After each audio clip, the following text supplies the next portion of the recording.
Hey there, PDX Real Estate Podcast listeners. Before we get into today's show, I've got a real quick announcement for you, and that is that my company, TTM, is still looking to buy fixers and teardowns all over the Portland metro area, even in this post-corona economy that we have going on right now. So if you have anything that comes across your desk that may not fit the retail market, we'd love to hear from you. All you got to do is go to our website, which is ttmdevelopmentcompany.com. There's a Contact Us tab. Fill out the information, submit it to us, and we'll give you a call. Or if you'd like to, just call us at the office, 503-224-6200, and we'd love to chat with you about the property. Now, let's get into the show.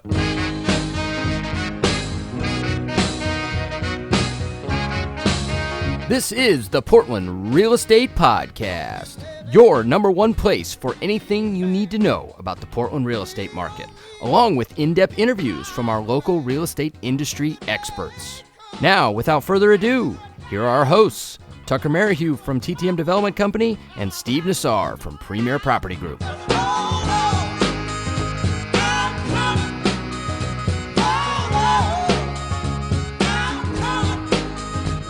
All right, everybody, welcome to the Portland Real Estate Podcast. We have had technical difficulties today. We were going to stream this live in Masters, but we said we never have technical difficulties when we first hopped on, and lo and behold, we did. So you can thank the Ducks for this one. But without further ado, I first want to welcome my co-host of the show. What's happening, Joe? What's happening, Steve? Hey, hey guys. Hi, Emily. Good morning. Hi. Emily Hetrick, welcome to the show. Yeah, it's bizarre. This is like old school. This reminds me of the old days, which wasn't that long ago, where we were, you know, we just did it offline and then later put it everywhere. So yep. I guess we can screw up and clean it up though if we need to. Yes, we now have editing capabilities. Just Thanks for having me, guys. Glad to be here. We're excited to have you, Emily. Emily Hetrick, welcome to the show. I've gotten to know Emily several trips, Zillow trips actually, to be specific. She's one of those agents where here in Portland, we don't see each other too often, but man, when we go to San Antonio or Southern California, and we'll see each other and we'll grab happy hour together, and there'll be a group of us from Portland that all kind of stick together. The other person like that is Sarita Dubois. I don't see her too often in town, but I've gotten to know her pretty well and on those events, and she's on our show next week. We're excited to have her. Oh, awesome. So, yeah, she's one of my favorites. Just to clarify, Steve, then you know Emily from Zillow stuff? Yes. Okay, Emily's gotcha.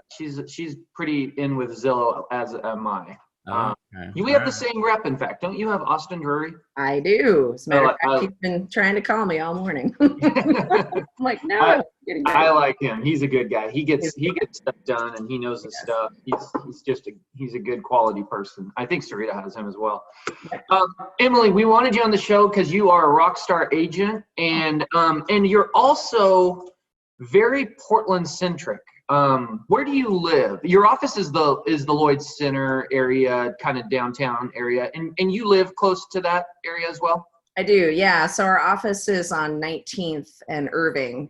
So yeah, just basically straight up from Lloyd Center. And I live off of 7th and Fremont. Okay. Right in very close in. Very close. Yeah. 5 minutes from the office. Yeah. So, you know, Joe and me, and even Tucker for that matter, I mean, we're in Lake Oswego. Most of my business is the burbs. I mean, I do a little Southwest Portland, and I'll do stuff there, you know, a couple times a year, but most of my stuff's Tualatin, Lake Oswego, Westland. Mm-hmm. And so part of our conversation today that we'll get to eventually, we don't have to go into it right now, is just this, you know, what's going on with Portland and some of the chaos that's been happening and what you're seeing with regards to people moving in or out of the city. And we'd love to get your input on that. But before we get into that, just tell us about yourself, Emily. When did you get into real estate? What did you do before? Yeah. Well, I got my real estate license when I was 22, so there wasn't much before. I waited tables for a little while, took some college classes, you know, standard 22-year-old stuff. But yeah, 3 years ago is basically 3 years ago. Yeah, 3. Yeah, right. You're new to the business. I'm kidding. You're good. Yeah. So in 2000, how we get him on the show. I've been at it 20 years. So almost half my life. At some point, wow. It's going to it will be more than half my life. But yeah, so been doing it a long time. I had a pager when I got into real estate. That's how long ago it was. My first principal broker told me not to put too much effort into learning how to use the internet because it was just a fad. So that's how long ago it was. It's like the end of the MLS books and the beginning of MLS Online. They had transitioned to online, I think only maybe 3 years before that or something. So anyway, so yeah, that's kind of my background. I started with a really small company that doesn't exist anymore. And actually it stayed there until it became a Windermere office. And then I was with Windermere. We had a contract with Housing and Urban Development. So we did listings for HUD for several years, which is all quantity, not quality, it's all quantity. But I learned a ton because I was in charge of doing all the broker price opinions for every listing we got. So I've done probably 300 BPOs for REOs, across from Longview, Washington, all the way down to Salem. So a lot of experience in market analysis. And even though not all of that was, right in the area that I was working in for my personal business, I learned a ton from doing all those BPOs. And then moved to Keller Williams in 2014 and tripled my business the first year I was there. And it's just been going up ever since. I started a small team, which is a new endeavor for me. So I've had my team for about 3 years now, but was solo agent, before that, doing everything myself. And let me tell you, having a transaction coordinator is like a gift from God. I'm like, oh, this is the best thing that's ever happened to me. I've never been a good paperwork person. So having some leverage there has really helped me expand it even more. So it's been a good last couple years. We've been selling about 80 houses a year on the team. Most of those sales are mine just because I have a lot of the experience, but we're this year's been busier than ever, randomly, unexpectedly. Same here. And I'll be curious to hear your thoughts on that too, and if that's happening to everybody. But we're tracking to sell 100 houses this year, so we're doing pretty good. Yeah, that's awesome. And just to clarify, Emily, when you started at 22 years of age, which is very young, you did not start on a team. You went solo from day one. Is that correct? Yeah. Yes. Wow.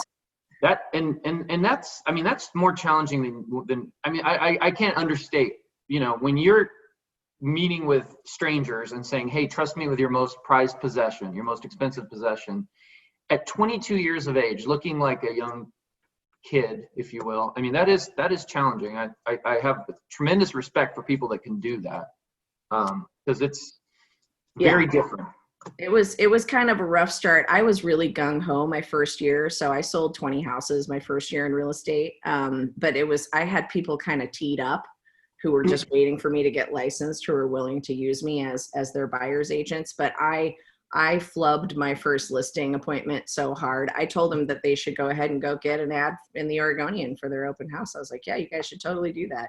So, those kinds of rookie mistakes, I have made them all, I feel like. But it was trial and error, which is probably, why it took so long to even get to the point I'm at now. But yes, it was a very tough learning curve. And, I feel like also back then, agents were a little, well, maybe not, but it felt like, at least in my office, they were more competitive and less willing to help a new agent.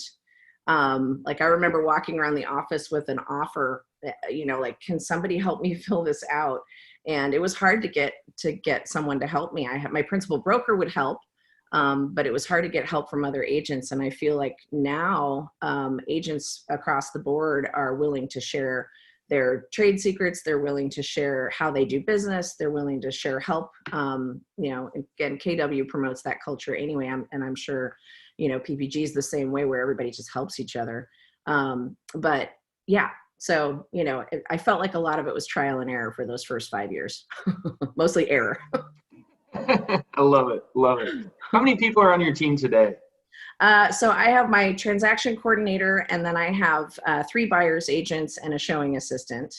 And I have a buyer's agent who kind of specializes in Vancouver, which is good because I don't do a ton of business in Washington.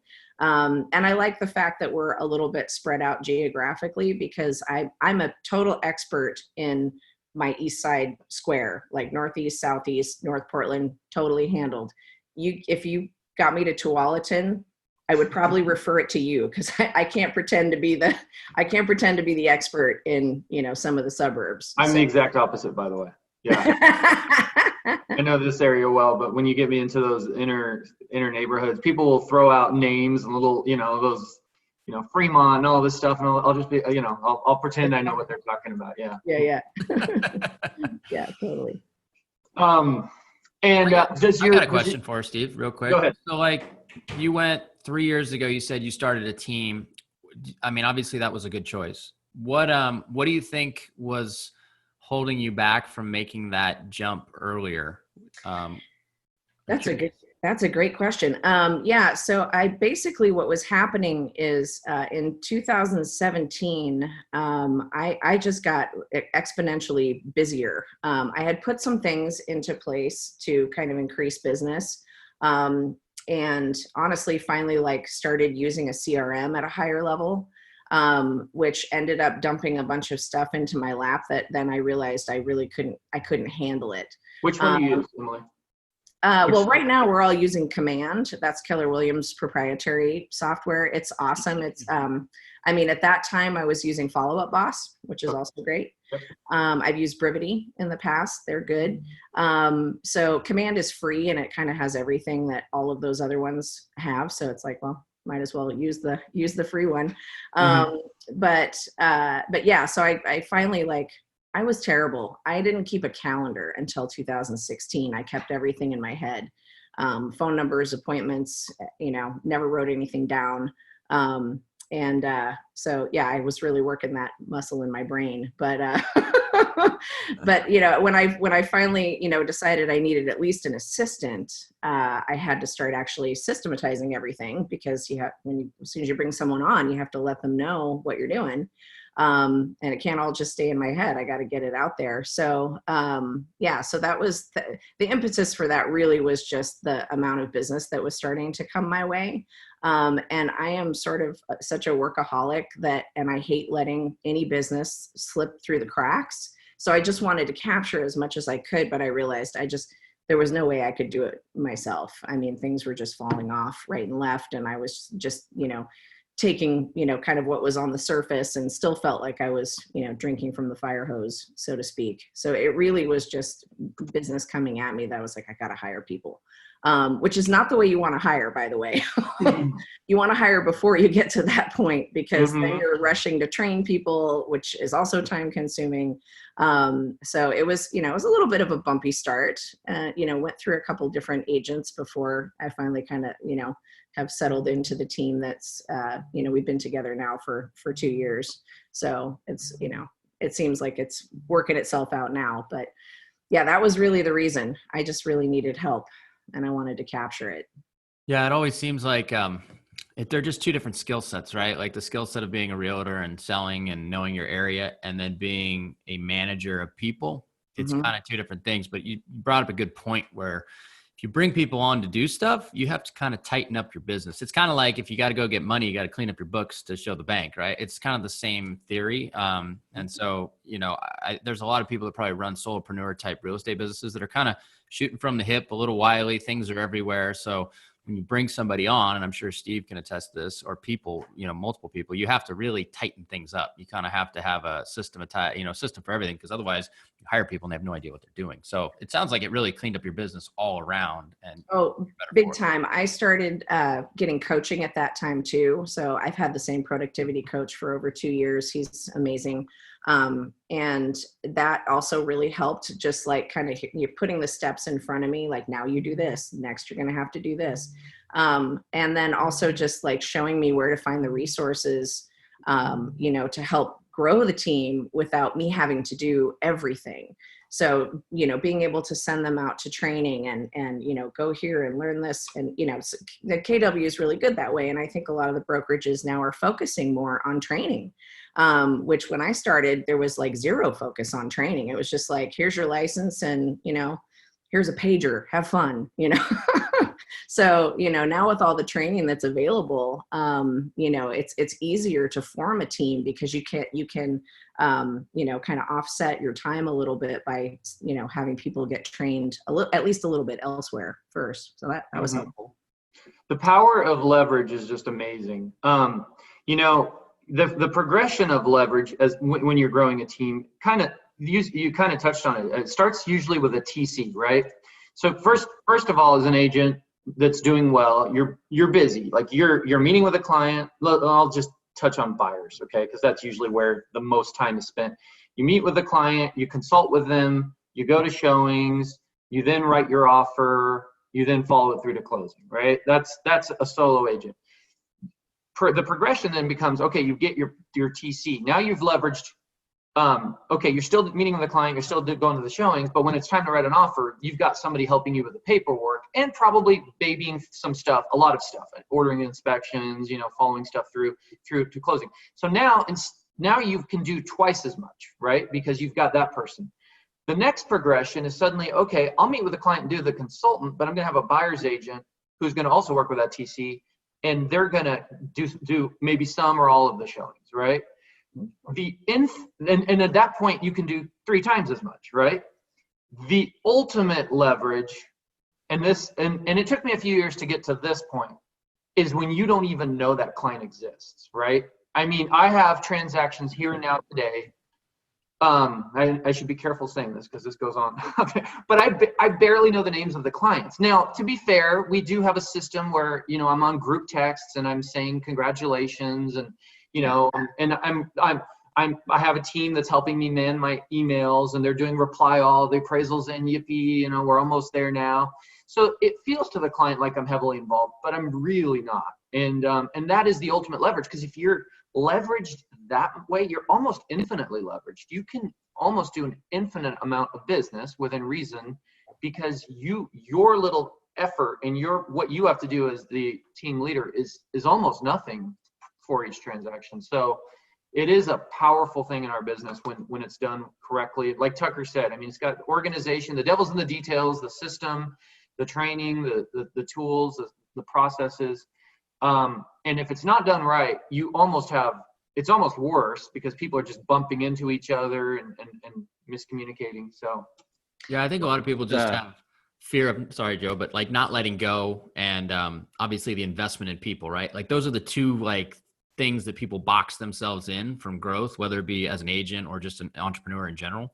So it's cool to see that you kind of powered through those things, and now you're on the other side and you're like, God, I should have done that sooner. You know, I'm happy that I did. If anything, I should have done it sooner. And I also like having a coach who was holding me accountable also, and pointing out that I always think of myself as being like really easygoing. I'm, you know, go with the flow. I'm easy to talk to. I, you know, feel like I'm a good boss, you know. And so in growing my team, I, you know, felt very kind of loose about it. And then I realized in the process that I'm a complete control freak. Like I have a really hard time letting certain parts of my business go. And I had to confront that. And really it was just like the fear, you know, if I hand this off, they're not going to do, you know, as good of a job as I would have. The client's not going to feel as well cared for as they would if it was me. But finally just getting over that and putting some trust in my people and saying, all right, you know what, you're going to do great. I trust you with this client. Go ahead and take off, you know? But it took a lot for me to get to that point. And I wasn't even really aware of it until I started growing my team, how kind of controlling over my business I was, and like letting certain pieces go is still difficult for me. So I'm like slowly getting rid of things. And yes, of course it opens my time up to do a lot more business. So. Yeah. And if done correctly, I would even go so far as to say it's a better experience. It's a better experience for the person. I mean, I've used the analogy in the past. Imagine if you went into your doctor's office and you go to the front desk and he's sitting there and he goes, okay, let me check you in. Let me get you a cup of coffee. Here, give me your insurance information. Okay, let's go back into first of all, that'd be weird. Second of all, is he the best person to do that stuff? Is he really the warm, fuzzy, you know, detail oriented person? So you can build a team where each person is in the right place where they should be and doing the best job. And so beyond the leverage, it's also the best experience for them. Well, and what's come out of that too is I feel like it's actually added value to who I am to the client. for that exact reason, right? So now I'm the doctor, so to speak, and it puts me at a little bit of a, like they're not reaching out to me with like low level stuff. They know to reach to my transaction coordinator. Medium level stuff, they can reach out to their buyer's agent and talk. And then, when it's time to bring in the big guns, so to speak. So it has also helped me with just my value proposition overall by being able to leverage all of those pieces. And then it's just about managing the client's expectation, right? Just making sure that they know, hey, these people are going to, Shanti's going to reach out to you for all the paperwork stuff. James is going to reach out to you to set up showings for houses. You just manage that expectation up front. And, then they don't feel like they're, being given the handoff either. So yeah, ways of doing that. Joe, do you remember what you were going to say? Sorry. I'm sorry. I'm so chatty this podcast. I was just going to say, Emily, what's really interesting, and I've seen this through history, is that the hardest thing for successful brokers to do is to bring people onto a team. And it's usually two reasons. It's we're all self-employed, we're all driven, we all don't want any business to slip through the cracks.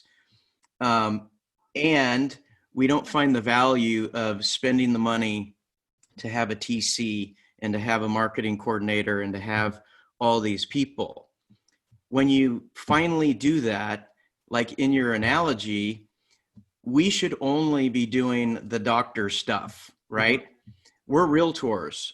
We should do what we're licensed to do, and that's get signatures on listings, buyers, and negotiations. Everything else, turning door locks and all that stuff, doing paperwork, has to go somewhere else. And I was in a seminar, and this guy came, he was from out of town, and said, what's the average number of listings or sales someone gets in Portland? And what's the average price? And we did this whole thing, and he softened everything we threw out. He softened it. And we determined that with that example, realtors made $435 an hour. So why would we possibly burn all of these hours doing $20 an hour stuff when we could be out there getting signatures and doing what we do? So the fact that you recognize that fairly early is commendable, and that's probably a pinnacle move in your career.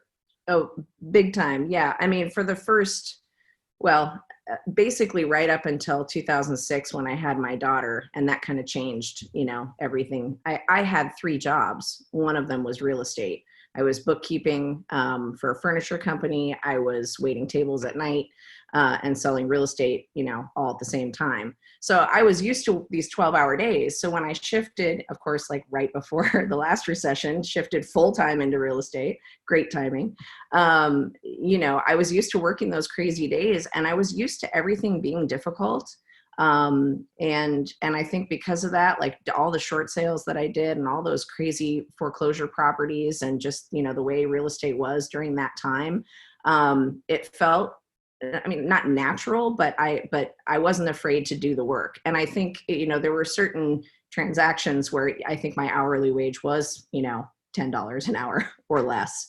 And I did feel like a professional door opener, and so, and then sometimes I fail at opening doors. So, there you go. Classic. So yeah, that leverage piece was really huge for me. And, honestly, again, it was just about like kind of coming to the realization that I'd come to a point in my business where I couldn't handle anymore myself. And then just honestly having such great relationships with my colleagues and going out and getting a coach and having some accountability and, real estate agents, making the transition from a real estate agent to a business owner can be a big jump for people.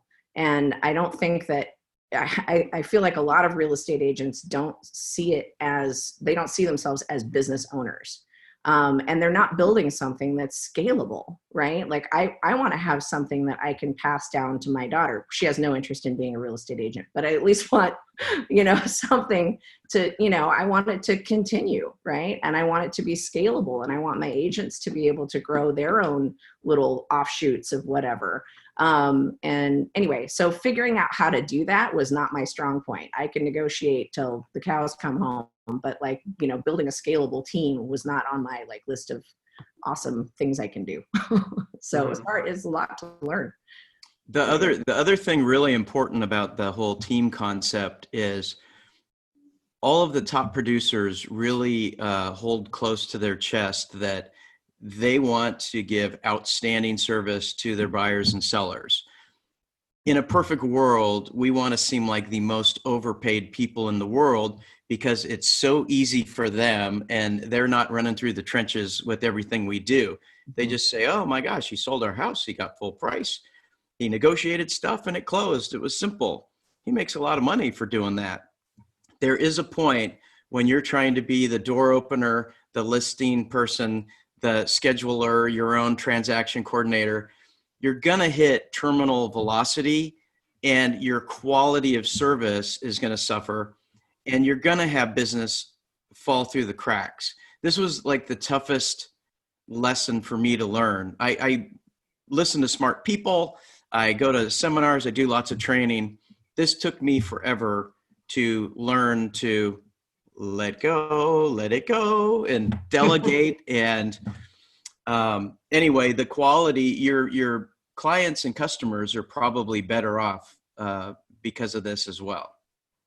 Yeah, we just try to manage, their experience from start to finish. And I feel like, especially in the climate we're currently in, and kind of going back to what you said too, Steve, how many houses have you sold where you never walked in the door, never even saw the house in person, and never met with the client.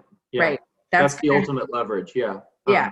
That's going to happen more and more anyway. I do feel like this whole thing has sort of forced us to the next level of efficiency. Because now it's like, well, I can't show you a house until you're pre-approved because there's a pandemic going on.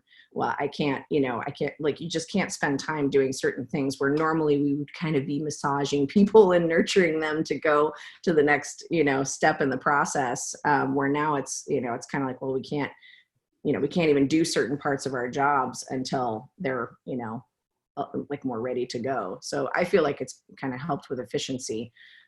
Virtual showings, making offers sight unseen. While I don't think that's actually necessarily always the best way to do it, with people coming in from out of state. And obviously at least getting to see the house during inspections. But, I think we're going to see that more and more. I think that. I have a question for you on that topic.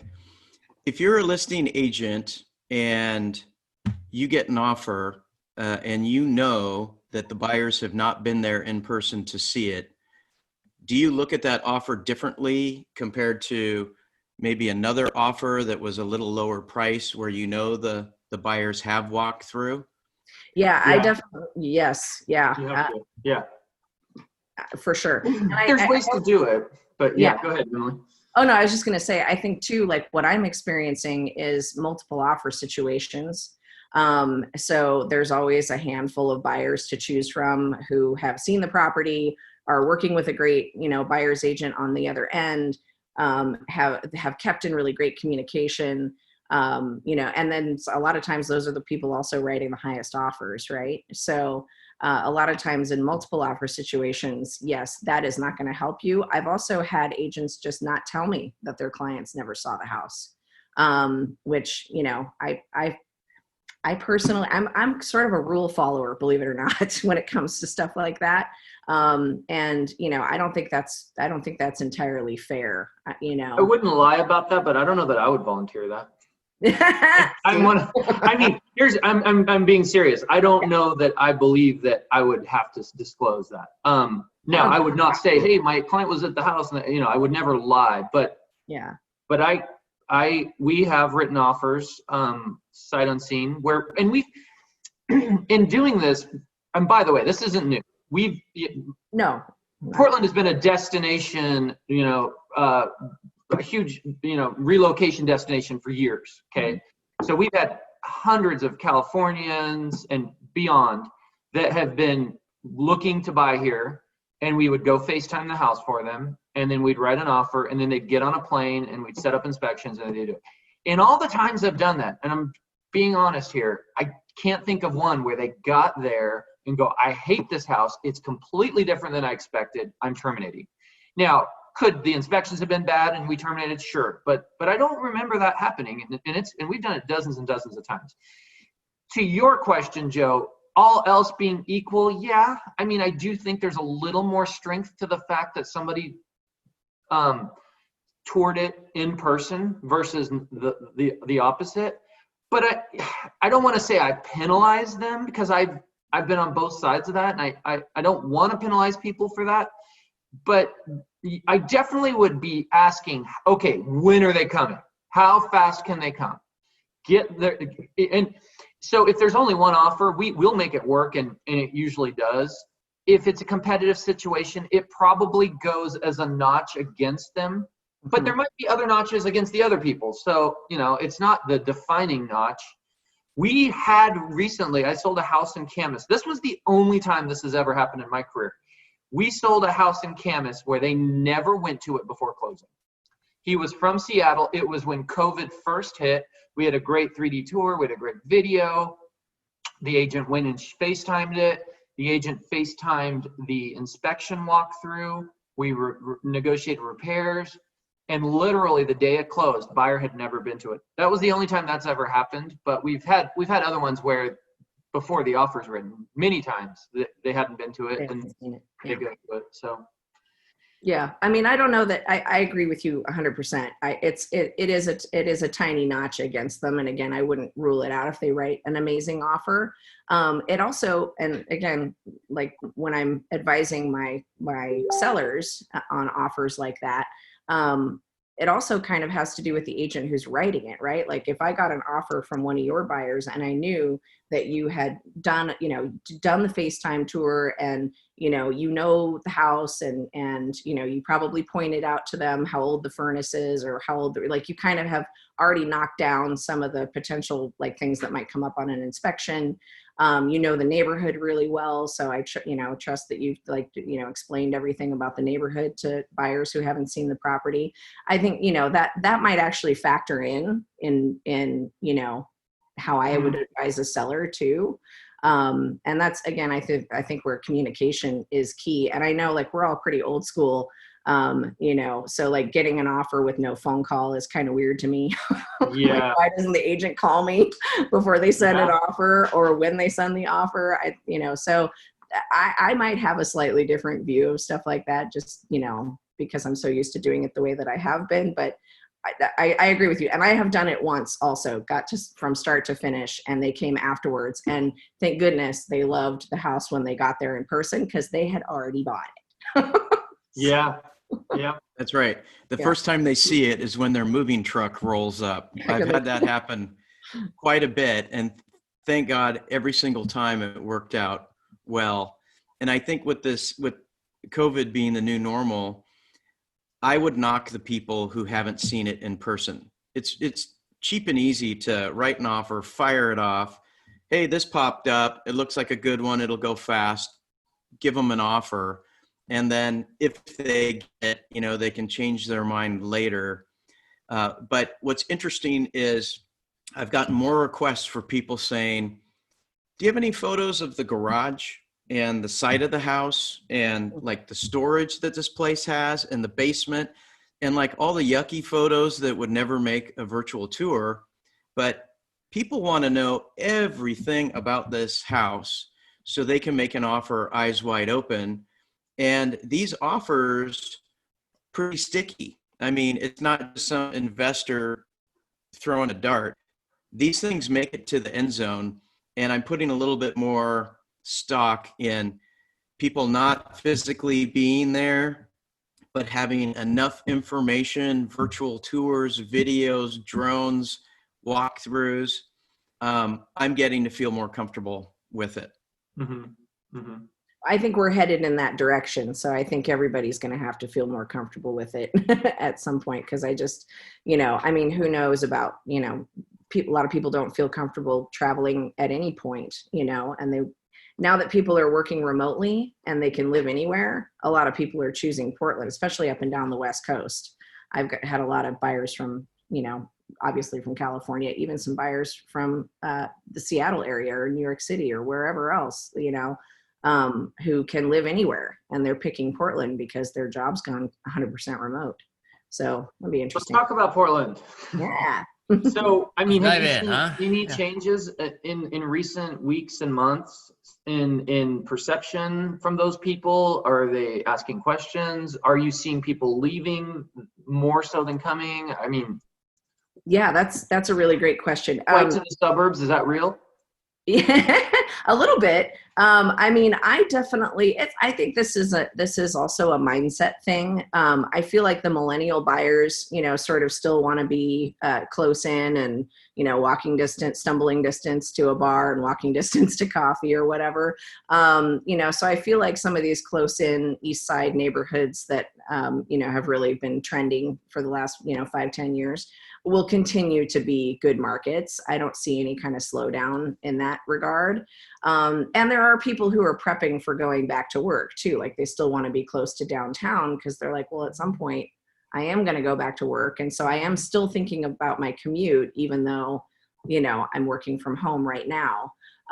One big driving factor that I'm seeing are a lot of renters who, like couples who are living together, both working from home, both being on the phone or Zoom calls during the day in like an 800 square foot apartment. A lot of those people, like it's starting to get hectic. So I have a feeling there's going to be people living in smaller rentals, honestly, who are who are looking for houses. I've had quite a few buyers that fit into that category. I've also had a couple pieces of bare land that sold very quickly for full price, which was surprising. 10-acre parcel with a barn on it out in Gresham that I, again, not the supermarket expert on vacant land in Gresham, priced it where I thought it, was appropriate. And we had multiple offers on it, ended up closing for full price. But it was that kind of thing where somebody they wanted their dream property for down the road. It wasn't that they were going to move there right away, but they just wanted some bare land, for the just in case factor. So I think some people are thinking about that. And election years are already difficult. I mean, that always, makes the real estate market a little funky. I think we had a little bit of a delayed reaction just because everything shut down in March, which is typically really busy for us, right? And then, March and April, I had a lot of clients who were like, well, we'll wait till the pandemic's over to buy a house, or we'll wait till it's over to sell a house. And I think by mid-April, early May, people were like, oh, nothing's going to change anytime soon. We better just like move forward or not with our plans. And that created a really busy June, July, and August is stacking up nicely too, where I feel like August is normally my slow month. I don't know how it's been historically for you, but August is usually kind of slow for me. There's no back to school. Right, exactly. Yeah, normally there's a distraction of back to school. I don't think we have that this year. Yeah, I mean, the only downside that I think drives buyers to, not want to go look at houses is the heat. It's just like when you have these 100-degree days, nobody wants to get in and out of the car, and 90% of the houses over here don't have air conditioning. So you're like, do I even want to go upstairs? No, I don't need to see the second floor. It's going to be too hot. But yeah, so interestingly, I think because we did kind of have that a little bit of stall out in the early spring, that it's actually carrying through now, and people have made the decision to just keep going. And buyers will put in offers 10% over asking in a multiple offer situation, and in the same conversation, they're like, well, the market's going to crash though. And I'm going to lose money if I have to sell the house in 2 years. So that's always an interesting conversation. I don't know if you guys are experiencing that as well. Yeah. They're worried about a crash, but then they're still willing to compete at this high level. It's a weird dynamic, isn't it? Because we've seen this a number of times, Steve and Joe, I'm sure you have too, but usually that causes people to pump the brakes on the offers that they're submitting, not go over the handlebars and at the same time saying, I'm screwed, see ya, like it's strange. And I don't know, we've been trying to figure out which way the market's been going all year, and we've been wrong every time. So I don't know, it's tough to say. I don't even know. I don't know what's going to happen, but it's interesting that people willingly pay more knowing that they may have something they have to trade in at a future date where they may actually lose money on. Yeah. And that's also about the conversation, right? I always ask people when they say that, well, are you going to sell your house in 2 years? What's the plan here? Are we on the 5 to 10 year plan? Are we on might be temporary, but I need something to live in now that I might have to sell really soon? Because that may drive how, obviously how I'm advising them to make offers. I don't see a slowdown in the close-in market coming anytime soon. We are so far from a buyer's market. I think we're at like 5 or 6 weeks of inventory over here in Northeast Portland. So everything is getting multiple offers. Just about everything. I mean, just about everything. Yeah. I mean, there's still the overpriced listing, right? There's still that seller that's like, my house is worth $700,000, and you're like, oh, it's worth $550, but whatever. So we do still have people out there like that. I think Steve listed one of those in Northeast, didn't he? Yeah. Okay. Well, and that trends in back in the 84 is not good. Well, but honestly, it has a lot to do with the media. Like, they see stuff on the news, and they're like, what they hear is that the market's really hot, right? So that's what they hear. And so that, then they start, thinking these pie in the sky prices. But for the most part, when you got a realtor who's looking at the comps and it's priced within where the comps are coming in, they're selling. I mean, I've had a couple full price offers accepted that were kind of lucky midweek listings where it never made it to the weekend, gets listed on a Tuesday. We tie it up by Thursday, knowing that if it goes through the weekend, it'll be gone, and there probably would have been multiple offers. So we've got lucky a couple times, but I also have buyers who've been through the ringer and written, 8, 9, 10 offers, which is very reminiscent of like 2016, 2017. And I think we did, like, in hindsight now, I feel like we did have a little bit of a slowdown in 18 and 19. And then now it's like kind of ramping back up. And I know that busier. Yeah. And interest rates are driving it. That's definitely a determining There's factor. Price pressure too. There's definitely upward price pressure. Opposed to just more buyer activity, which that's the part that has surprised me coming out of this. But no question, people are, and I'm sure you guys too, Emily, I'm sure you've got some listings that maybe you put out that you priced them aggressively versus a little more conservatively, just based on, what's going on out there right now. And you asked me 2 months ago if you should be pricing things super aggressively on the list. I would have been like, no, probably tone it down a little bit, get more realistic, and you'll move it. But now I'm seeing people get the numbers too. I mean, I'm seeing stuff go pending. I'm like, how in the hell did they get that in a week? Which means they got close to it, right? At least. Can I tell you guys an interesting twice this week, 2 different listings. This is kind of an anomaly. We got over, and both of them had been listed, this wasn't the first day. We'd been listed probably about 5-6 days. So we listed prior to the weekend, and this is like Tuesday, Wednesday. Both went over asking price, but here's the crazy part. There's no other offer. I'm like, we're scratching our heads. The seller's going, why did they do this? One was 6, this one is in Beaverton. Maybe don't give up too much of the details. Listed in Beaverton, and we're 16,000 over asking price. We'd had other showings, but no other offers, no other talk of offers. The only conclusion I can arrive at is that they probably got their butts kicked on a few times before, and they're frustrated, and they just want a house. Is all I can arrive at. And the other one was $5,000 over asking price. Same situation, been listed about 5 days, got a 5,000 over asking price. We're like, okay, we'll take it. So it is bananas out there, Tucker. And I think I've never been this busy. I was talking to another great agent within PPG the other day. And he was telling me he's never been this busy. Now, he said something that was interesting, and I kind of agree with him. He's like, my crystal ball is a little fuzzy, though. I mean, I don't know if this lasts 6 months or if or a year, or if this is maybe just the big push to get into a house for the fall and winter, when maybe there's going to be more shutdowns, or maybe there's going to be a spiking of the virus. I mean, so, but I've been joking. I can't remember if I've said it on the podcast, but I've been joking that housing is the new toilet paper. We just can't keep it on the shelves, especially in that $400,000 to $700,000 price point. That'll be the tagline for this show. Just yeah. I had another crazy thing happen this week. One of my buyer's agents, one of my team members was on the phone. I think it was a Zillow lead. They're in Florida, young couple, and they're like, "We want to move to a liberal state." And we're like, "Okay, you found the right one."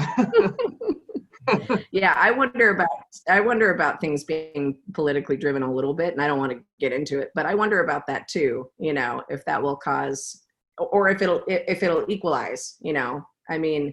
Yeah. We all know what's going on here is very different from, you know, like the whole city's not on fire, right? Like, yeah, you know, so very different. And so I feel like people doing inner city moves are just doing what they're doing. You know, they're like, well, it's not like, there's no reason for me not to move just because there's, you know, Portland's sort of been this little trending epicenter of, you know, in the news lately. So but I wonder how that affects people coming from other states if they're like seeing that and thinking like, oh gosh, do I really want to move there? If, you know, if it's crazy. So I've heard predictions, and I don't know that they're wrong, that there will and is a little bit of people are moving to areas that align politically with what they believe. In other words, you know, more conservative people are probably moving to like the Texases and the Arizonas. And whereas, you know, people that are a little bit more liberal like the West Coast. So I don't know that we talked about that in the recent years, but I think maybe we might see more and more of that. I think that's a fair assessment. I mean, I know that I've heard a lot of that, you know, on the side in terms of people that are either wanting to move or move here. So, I mean, but I think that's normal, right? I mean, people want to be in an area where they feel like they're around other, you know, lots of like-minded people. Like-minded people. So I think that's a normal thing. We just I've heard have a Idaho's doing magnifying very glass. well.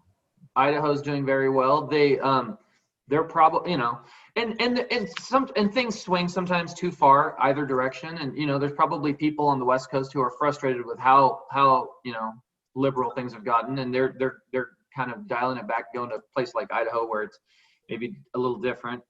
But it sounds like the suburbs, like your market where you're working, is kind of just as hectic as where I am, like close in. Like you're experiencing multiple offers on everything, and things are just, so this is a whole citywide thing. It's not specific to one part of town, it sounds like. I mean, and I don't sell a ton of condos, so I'm like, you know, I mean, is the condo market just rocking also? Like, no. Or is it single are you talking about the downtown condo market? I'm any condo market. I mean, to me, I feel like I always push people towards single family because I think it holds its value better. If they're considering one or the other, I always push them towards single family. I think, you know, again, they hold their value better. But I'm wondering about, like, you know, people actually wanting to own the land versus not. And if the condo market suffers at all because of that. I cannot imagine. I haven't had a downtown listing in a year or two. But I did live downtown for 3 years in the Coin Tower on the 22nd floor. If I was still there, I'd probably be jumping out the window right now. Yeah. Because of being just stuck inside, no exterior space. I had a deck, but that would not have, you know, through COVID and the shutdowns, and I was 3 blocks away from where all the craziness is. In fact, there was a show on, or there was a news article recently. The building next to the Coin Tower, which is the Essex House, somebody was like, we've been abandoned. He was livid. He's like, I go to sleep every night in a war zone. I hear flashbangs. I hear, you know, protesting. So that market can't be doing good. As far as the suburb condos, I do see what you're saying. People do want a little bit of exterior space, but the nice thing about the suburb condos is the price point, you know, $250, $300, $350. They seem to be moving. I've listed a few of those recently, and I'm not having problems sitting on them because of that. I think a But lot of that has to do with your buyer though, right? Because like usually that's your first stop on this real estate ownership train, right? And so you've got people coming in that, the alternative is 500 grand for a single family, right? Approximately 4 to 500, probably closer to 5 for anything decent. So, can we afford that? Maybe not. So let's start with the condo. So I think that's probably has a lot to do with it. And we're still having a lot of people, it's an infinitely refilling pool of buyers at the beginning of that, journey of real estate ownership. So I don't think that's ever going to go away, but I do think the downtown market, there's like an external reason why they wouldn't buy there, right? But I still think those buyers are in the market, obviously, which is why the suburb ones are still going pretty quick from what you're telling me. yeah, I've got a client. I just did a consultation yesterday. It's a listing and a buyer. He's in Hollywood District in a condo right in the heart of Hollywood District. He's been there 15 years. And he said COVID has escalated his desire to get out of there. He said, I've been here 15 years, so I probably was kind of getting antsy and wanting something a little bit bigger anyway.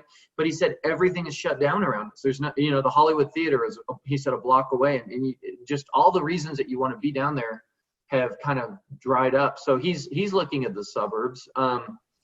So I am feeling movement towards the suburbs and people in the suburbs, I feel those who aren't happy in the suburbs are maybe moving to smaller towns outside the city. Yeah, I agree. Rural is doing great. The last few rural properties I've listed have done very well, including one that was listed for 5 years prior, unsuccessfully by a different agent. And then we listed it and got 3 offers in Sherwood, 40 acres. I mean, so there is something to that. People wanting more space, land, it's all relative, right? If you lived in a condo, having just a tiny backyard is more space. If you lived somewhere with a tiny backyard, you might want, half an acre, and the person with half acre might want 10 acres. But there is a little bit of movement towards that. People with the quarantine are seeking larger interior space and exterior space. And Tucker, you can answer this. It's sort of changing the floor plans of some of the new construction.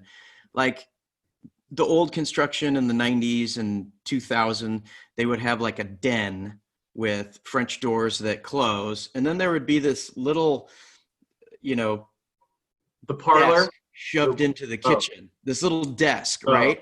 Oh, yeah. And I think people now, if it's a house that's 700 or higher, there's now going to be a call for 2 offices in the home, and that way spouse number 1 can have this one, spouse number 2 can have this one. They can talk as loud as they want, decorate it as loud as they want. Who knows if this thing lasts forever? People might be building homes with little mini classrooms in it if this doesn't go away. But Tucker, have you been asked that a lot about, 2 bona fide dens?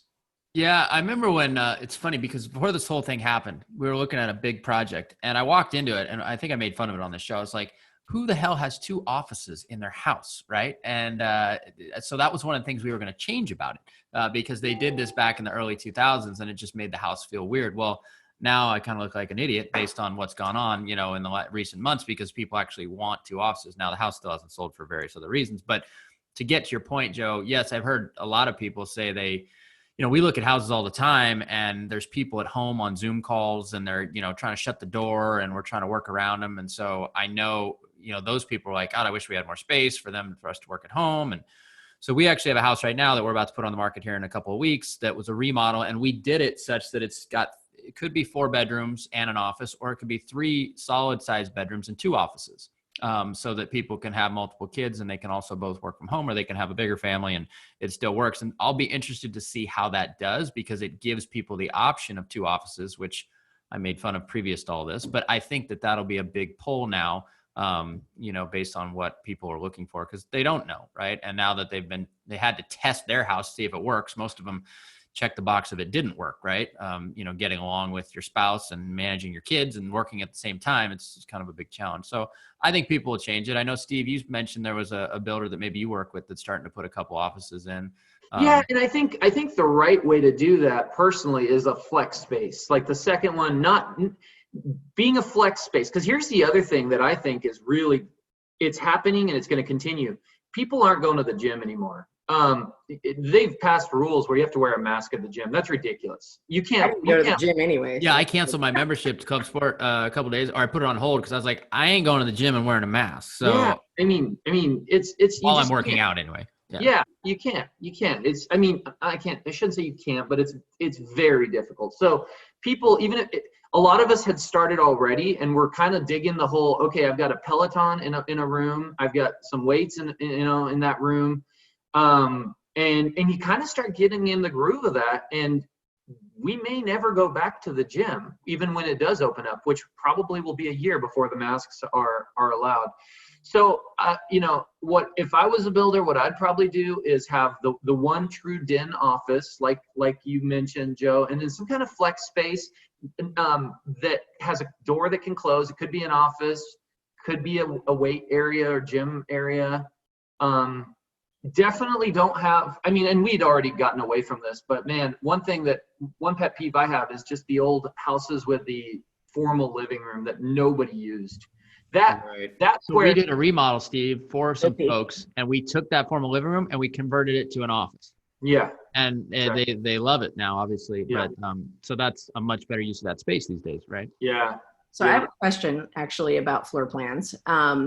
So what I'm seeing a lot of here is, a lot of people over the last 5 years put in like basement ADUs, for Airbnb, because Airbnb's been, such a great way for people to earn extra income on their spaces.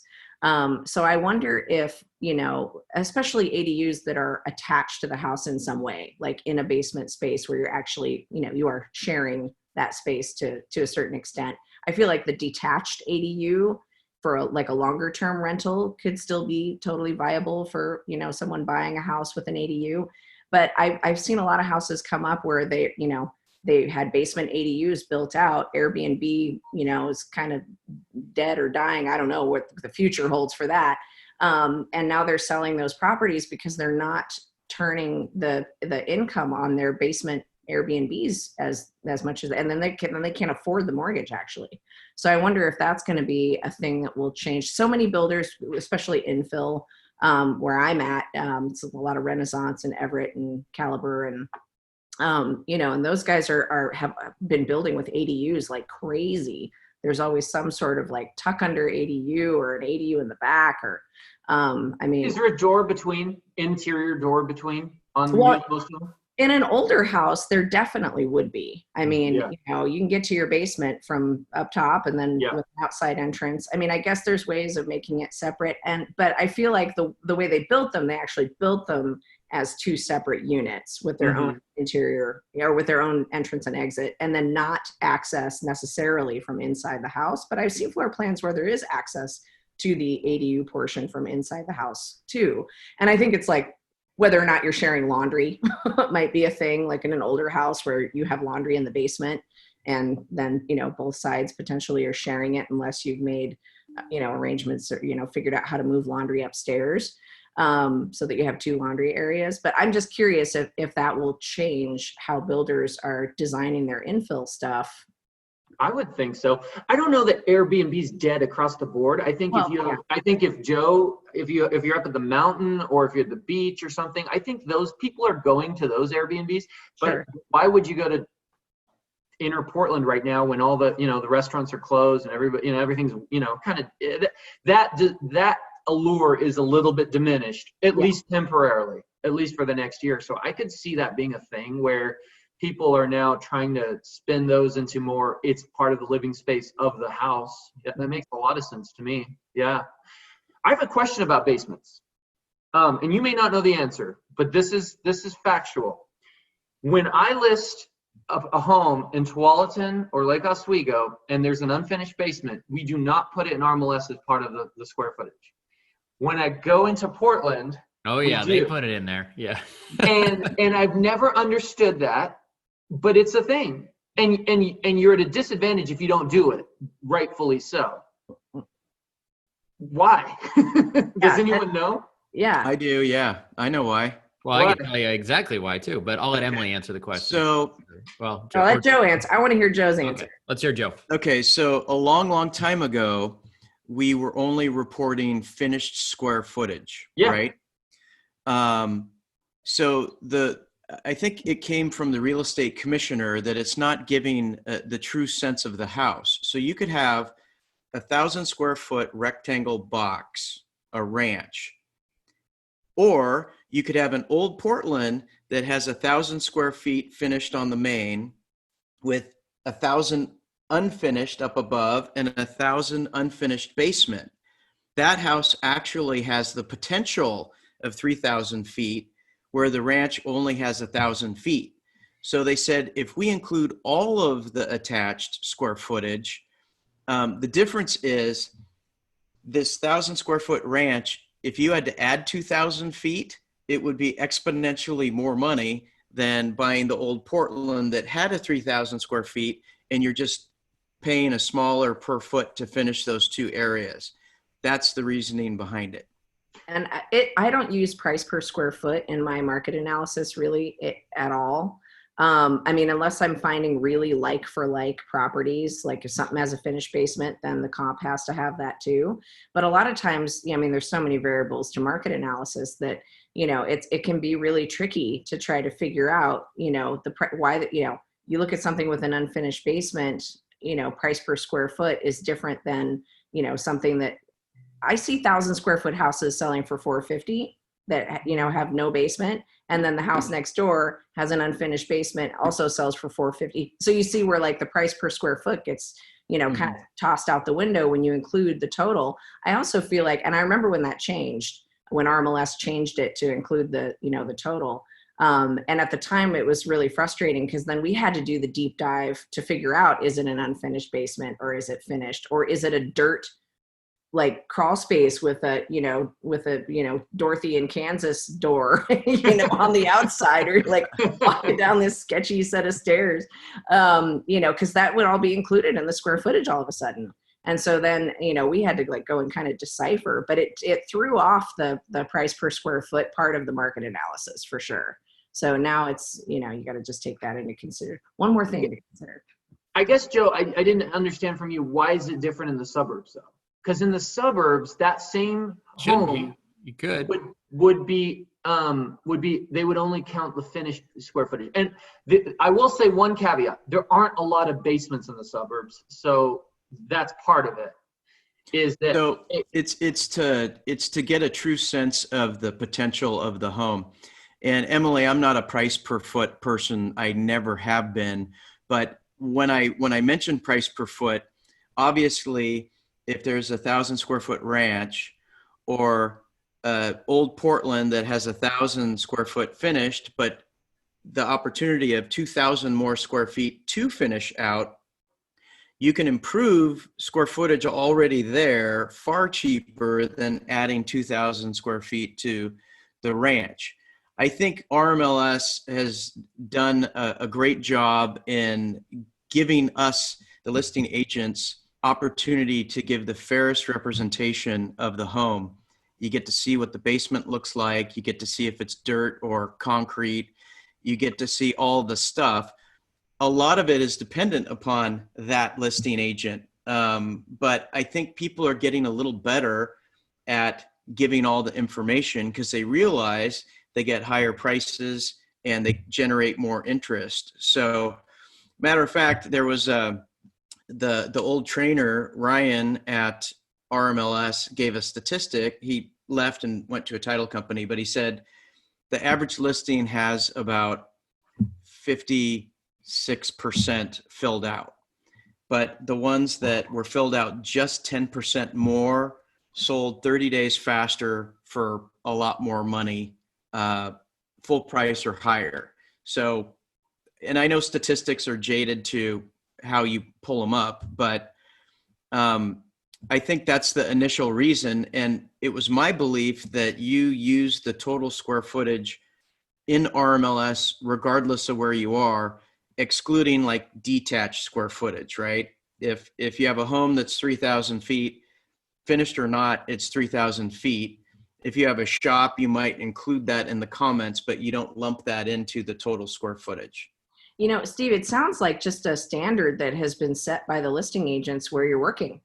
You know, if nobody's including the basement square footage and everybody's doing it the same way across the board, no harm, no foul. But I do think, but Yeah. you're totally right. Like here, you know, we definitely include it. Like I said, no matter what kind of basement it is, it's always in there. And there's suburbs, it feels like there's more of a, is it living square footage? Is there heat? Is, you know, those questions. And if there isn't, you just keep it out. But in the inner city, that goes out the window. And those basements, I've seen plenty of them that it's a really unfinished basement. It is not living square footage in any way, shape, or form. It's a washer and dryer and dirt floors and low ceiling, and it's right there in the total square feet. So it is a little different. And I've learned that when I go into those areas, I have to play by those rules, or I'm going to give my seller a big disadvantage in that total square footage count. So it's just, you know, I've also learned that there's a truth in advertising that you have to have. When you get some of these touched up photos and the living room looks like you can play tennis in it, but then you see it in real life and it's like a 12 by 10. You're only setting people up to be disappointed. So I try and give the fairest representation. If it needs a little love, it needs love. If it's fully remodeled, I try and paint that picture so there's no jaded expectations once they see it in real life. And then the other thing regarding how people work, so I use the total square footage on everything. If I consider it, I wouldn't do it for a dirt basement. I'd do it for a cement basement. But you got to be careful what you do based on what the other brokers believe. Like I no longer put lap siding on a siding. You have cedar siding and you have lap. Lap is the direction that the siding goes, right? It overlaps each other. There are people out there that think that means Louisiana Pacific, right? So you gotta realize these things, that you don't know what you don't know, but there are people out there that wouldn't make offers because they saw lap siding and they're like, oh, well, we don't want to deal with Louisiana Pacific. And I'm like, what are you talking about? Yeah. LP is very different. Yeah. And much different problem. Yeah. Well, yeah, it's, we've always listed it. And to be honest, you know, you just discovered one of the nuances of the flip game, Joe. If you can buy a house that has 2,000 square feet unfinished and you can update the square footage that is finished and finish out the other 2,000 square feet, you just created a margin for yourself. And that's how we make money a lot of times. But we've always listed it, and it also allows us to push value. One thing we determined probably about 2015 is that we used to finish all the basements in Portland. Problem is water gets in those damn basements no matter almost what you do to them. And we had a pretty foolproof system that we started doing, which really did prevent it. But we also noticed that as of about 2015 forward, if we dialed in the rest of the house, we got very close to the same price as if we finished the basement versus not. And it eliminated all of our liability and headache of these water issues in the future. So we quit finishing basements, but we list them with that additional square footage, even though it's unfinished. And we'd get virtually the same price as we would if we finished the basement out. So. Interesting. Yeah. Why do you think, and this is just another observation, why are there basements in Portland and not in the suburbs? I mean, there's homes that were built in the same era. Is it because they're so, the density? Was it because Portland was so dense? People are just accustomed to them too. You know, when we first started doing infill in just kind of up in your neck of the woods, Emily, up off of 16th and Fremont, just east of Sabin, you know, the first one we sold was 2011 in there. And virtually every person that came through to look at infill at that point was like, where's the basement? And we're like, there is no basement. And they were like, well, we want a basement. Well, now nobody cares about a basement really with infill. But then people were just so conditioned because it looked like a, you know, Portland bungalow. We did a good job with the style, but they're just so conditioned with having a basement that they wanted one, or at least they thought they did, for extra stuff, storage, whatever, you know. I would imagine that building a house with a basement 100 years ago was an enormous amount of work. I mean, it's already expensive to build new construction with basements, and which makes sense that that you don't do that, because I don't think you get the same value out of basement square footage. So building a new house with a basement kind of probably doesn't pencil out. You know, but then you think about like having no power tools and having to dig out, and I think, a lot of the houses I see, it has mostly to do with like cold storage. Like they were never meant to be finished. They're wet, they're dark, they're cold. So I think a lot of times it had more to do with what the original heating system was. Like if they were, because heat rises, so they were putting heating systems, into those basement spaces. And then again, just cold storage. But I don't think most of the houses that have basements that are built 1920 or earlier, I don't think they were ever really meant to be finished living spaces. I don't think that really happened until the 50s. But I know what you're saying. Like I've seen, 100-year-old houses out in the burbs that are like just on, crawl spaces. Yeah. So I totally know what you're talking about. I don't understand the difference. We built a lot of homes in First Edition in Lake Oswego, right? Same era as a lot of the older homes in Portland. None of them had basements. Yeah. But virtually everyone in Portland that we did that was that same era all had basements. So it just, strange nuance. Yeah. The other reason for the mid-centuries, the other reason is they just got through all the wars in the 40s, right? So, 1950 on up, it sort of doubled as like food storage and a bunker if shit hits the fan. And that's how it was explained to me. It's like, if there's a war or something's happening, go to the basement and you have food and you at least are surrounded by cement and, And you might have shuffleboard built right into the floor. Yeah. That's right. Yeah. And a bar. You have a bar down there. And the tiki bar. What more do you want? That's right. You can just pick at the old Portland Crumbly Foundation for your sand for the shuffleboard, right? Just pick at it and it shuffles right down. Yeah. Totally. It's a good question though.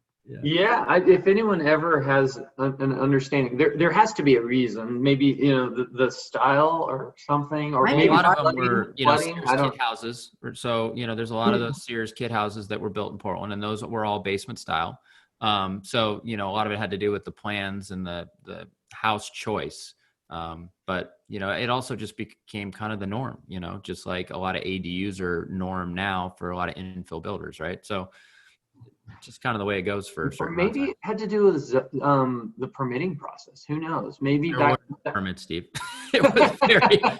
Maybe the city said Portland has. There was, but the burbs said no. Crawl spaces are fine. That would be. Might be water, honestly. Like if you dig down too far, in Lake Oswego with the lake. I don't know. I'm wondering if they just had a harder time making dry basements or semi-dry basements in certain parts of town. Yeah. Okay. It's perplexing. Yes. We'll get to the bottom. We'll Google it after this. How about that? We'll get all the answers. We'll post them in the show notes. So there you go. Awesome.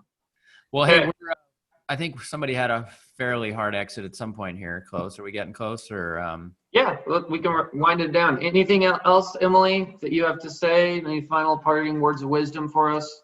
Final parting words of wisdom. Yes, my crystal ball was not ready for the pandemic either. I think we're all kind of playing it by ear, but I just have to say, I feel like camaraderie between agents has improved greatly in the last 3 or 4 months. And so I think it's awesome that you guys are doing this and, other people who are doing similar things, master Zoom calls and stuff like that. It's really invaluable to get, the opinions of your colleagues. And so I'm leaning on that a bunch right now. So thank you for that.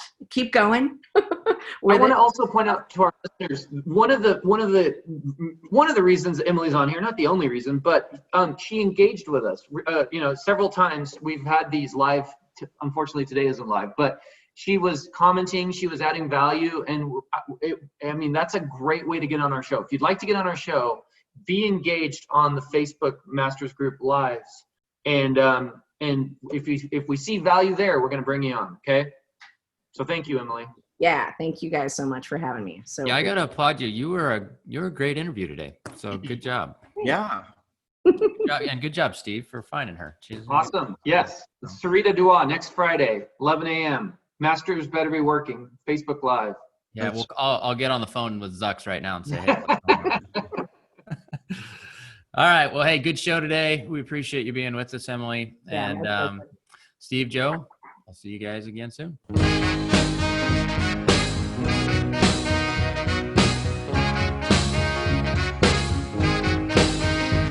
Thanks again for listening to our show, and make sure to tune in next week for another great episode of the Portland Real Estate Podcast.